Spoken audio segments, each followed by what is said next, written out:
de que não necessariamente a pessoa religiosa ela vai ser melhor, vai fazer mais o bem do que os outros. Mas assim, quando o cara fala, não tem Deus no coração, ele não tá querendo dizer outra coisa, só que de uma forma muito simples.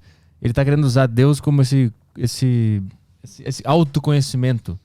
Não um Deus externo, mas um Deus interno, que se ele tivesse um conjunto de reflexões de autoconhecimento, ele não teria cometido mal. E não o Deus religioso. Entende o que eu quis dizer? Sim. Pode ter gente que vai pensar dessa maneira. Então, por quê? A gente tem que pensar, e é realmente um ponto bom, que o mesmo termo pode ter diferentes significados conforme quem está usando esse termo. Uhum. Então, o que é espiritualidade para o Daniel pesquisador? É X. Para outro pesquisador ou para uma pessoa leiga, pode ser Y também. Mas, no geral, quando você pensa em amostras mesmo populacionais, o conceito de Deus está relacionado com aquela figurinha que eu te falei. Uhum. Como um ser pensante, invisível, poderoso, que tem um interesse especial por nós, que intervém aqui nas coisas do mundo. Então, é um conceito pessoal de Deus que a gente fala. Não é só uma energia, ou não é, sei lá, no meu íntimo, o que eu considero, o que eu pondero como correto ou bom para mim e para as pessoas. Na pesquisa, de forma geral, o conceito de Deus é esse um pouco mais popular, que é um conceito pessoal. É um ser que existe externo a mim. Uhum. Mas tudo bem, que pode, por ser onipresente, pode habitar o meu coração também. Então, acho que é daí que surge essa ideia, né? Não tem Deus no coração. Mas a gente tem que delimitar o que a gente está chamando de Deus, de espiritualidade, de depressão nas nossas pesquisas, para que os nossos resultados façam sentido à luz daquelas nossas perguntas, dos nossos métodos, sacou? A gente tem que criar umas caixinhas na pesquisa. Sim, mas essa delimitação, ela não vem do viés do cientista que está estudando isso? Existe também os viés do cientista. Tem uma frase muito interessante do Pargament, que é um grande pesquisador da psicologia da religião, que é a seguinte: o único consenso entre nós da área da psicologia da religião é que a gente não chegou a consenso algum. Uhum. Porque há muitas divergências conceituais mesmo. Sim. Então, a forma que o Pargament enxerga a espiritualidade é qualquer busca nossa de entrar em contato e conservar esse contato com o sagrado, com o que é sagrado para cada um. Então, é um conceito um pouco mais subjetivo, porque o que vai ser sagrado para o Petri pode ser diferente do que é sagrado para o Daniel. Uhum. Então, deixa na mão de cada um para definir o que é sagrado. A minha definição de espiritualidade é diferente. Eu e meus colegas pesquisadores, a gente está mais na linha de dizer que a espiritualidade é um conjunto de experiências e comportamentos que giram em torno da crença em seres espirituais. Então, fazer uma oração a Deus é um exemplo de espiritualidade, de comportamento espiritual. Sentir a presença de um anjo ou de um demônio também seria um exemplo de uma experiência espiritual. Participar de uma religião. Mas eu posso ter espiritualidade sem estar na religião também. Eu tenho contato com espíritos, ou eu faço orações, ou eu acredito em Deus, mesmo não participando de uma religião. São os espiritualistas.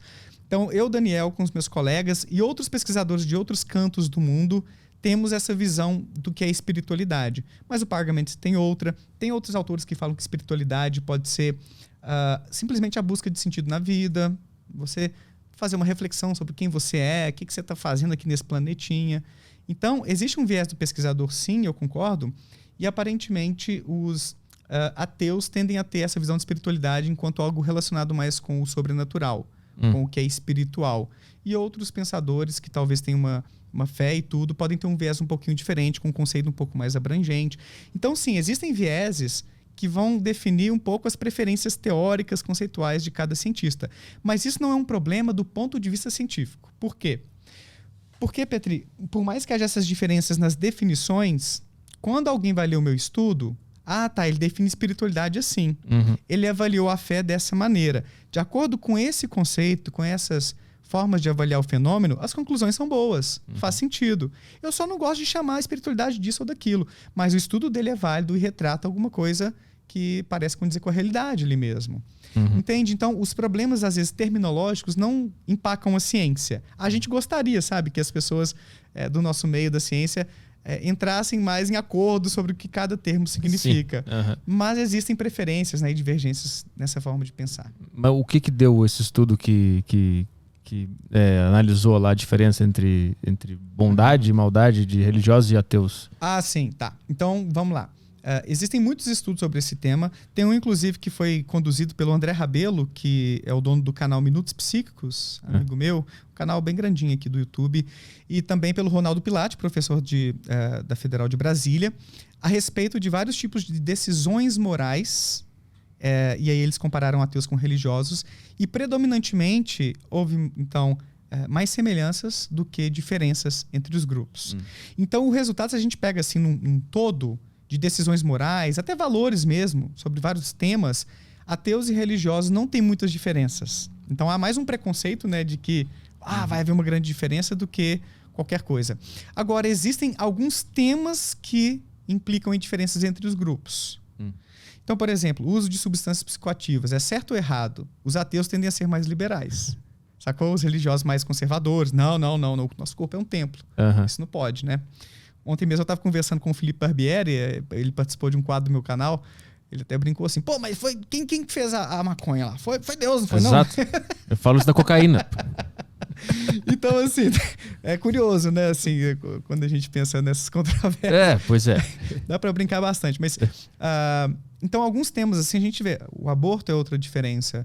Pessoas não religiosas, tipo ateus, tendem a ser mais favoráveis ao direito de abortar do que as pessoas religiosas. Agora, os ateus, eles têm uma propensão um pouquinho maior. Tô falando que, se você é ateu, você vai fazer isso. Não é isso não, tá, gente? Aqui não são regras, tá? São tendências, propensões ou pequenas diferenças entre os grupos para trair, para serem infiéis. Então, existe pelo menos 1 ou 2 estudos que encontraram isso. Não é que é uma coisa consensual também. É aquilo que eu te falei de cultura mais cedo. Então, a gente tem que comparar isso em diferentes culturas para ver se é um dado generalizável, se aplica aqui no Brasil. Não sei, por exemplo. Aqui no Brasil, não sei se fizeram um estudo sobre isso. Então, fidelidade e drogas são 2 tópicos aí que dividem esses grupos, só para exemplificar um pouquinho de alguns temas. Agora, para apimentar um pouquinho, religiosos tendem a ser mais machistas, ter mais LGBTfobia, né, homofobia ou LGBTfobia, e alguns estudos encontraram um pouco mais de racismo e xenofobia também. Então, exemplos, principalmente entre pessoas das religiões abraâmicas, judaísmo, cristianismo e islamismo. Outras religiões de matriz africana, por exemplo, candomblé, umbanda, o espiritismo kardecista, parece que não há muito essa associação. Assim. Eles tendem a ser um pouco mais inclusivos do que, principalmente quando se trata da inclusão de LGBTs e tudo, do que as religiões abraâmicas. Então é interessante isso também, porque dependendo da religião, que é feita por doutrinas X, Y, Z, você vai ter alguns padrões de comportamento ético, moral, né? Porque são referências diferentes também. E depende também da perspectiva nossa para avaliar essas coisas, né? Eu acho o machismo, por exemplo, uma coisa absurda. LGBTfobia e tudo. Racismo, pelo amor de Deus, né? Mas como é que mensura isso num estudo? Não, tem diversas formas. Uma das formas, a mais simples, é aquilo que eu te falei antes. Eu vou te dar um exemplo de um estudo brasileiro. Então, eu fiz um vídeo a respeito desse estudo no meu canal, acho que no ano passado, que eles compararam pessoas cristãs com pessoas não religiosas e pessoas das religiões espíritas, no sentido de espiritismo, umbanda e candomblé, sobre o quanto concordavam com a união homoafetiva sendo algo reconhecido pelo Estado e tal. E aí eles encontraram isso. Então, eles escrevem lá os itens, né?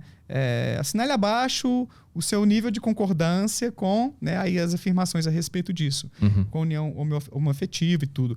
Aí eles encontram dessa maneira, uma maneira de você ver o quanto você está discriminando. Não, homem e mulher pode casar, claro. Agora, homem com homem, mulher com mulher, aí quem discorda disso, quem tem esse pensamento, vai assinalar lá na escalinha, discordo totalmente, discordo moderadamente acerca do direito de haver união homoafetiva. Então é isso, você capta ali a opinião, né, a crença ou o valor da pessoa a partir dessas marquinhas que ela deixa na escala. E aí você vai fazer uma média. Muitas vezes eu quero comparar grupos. Vamos ver qual foi a média do número aqui, né, numa escalinha de 1 a 7, por exemplo. Qual foi a média do grupo espírita, da galera sem religião e dos cristãos, para a gente ver qual é a tendência de cada um desses grupos a respeito desse assunto aqui. Aí são técnicas estatísticas que a gente roda, controlando por outras... Lembra das variáveis confundidoras que eu te falei, que às vezes enviesam um pouco os resultados? Porque vai que os ateus, e tem dados sobre isso, são mais educados do ponto de vista de escolaridade. Tem uma escolaridade mais alta, tendem a ser homens, brancos. Então, existe uma diferença assim, até de características demográficas, quando a gente compara ateus e religiosos. São mais jovens, como eu exemplifiquei aí. Então, talvez não é porque esse cara que é ateu, talvez é porque ele tem uma escolaridade mais alta e aí entrou em contato com, durante a universidade, com uma variedade de visões de mundo, se tornou uma pessoa mais tolerante, né? Se afastou talvez um pouquinho da... Não foi exatamente o fato de ele ser ateu, talvez é isso. Ele tem uma escolaridade mais alta e teve oportunidades para ver diferentes coisas. Então essas coisas podem acontecer. Aí nessa pesquisa a gente tem que considerar essas possíveis variáveis confundidoras para extrair o efeito delas sobre o resultado numérico. É um pouquinho difícil, né? Porque é muito abstrato assim, para explicar isso de forma comum, mas você consegue peneirar um pouco as coisas para, no final das contas, ver se é a posição religiosa da pessoa que vai predizer ou vai se associar com quanto ela concorda ou discorda com a união homoafetiva. Então, a gente tem esses dados de um estudo feito aqui no Brasil para te exemplificar.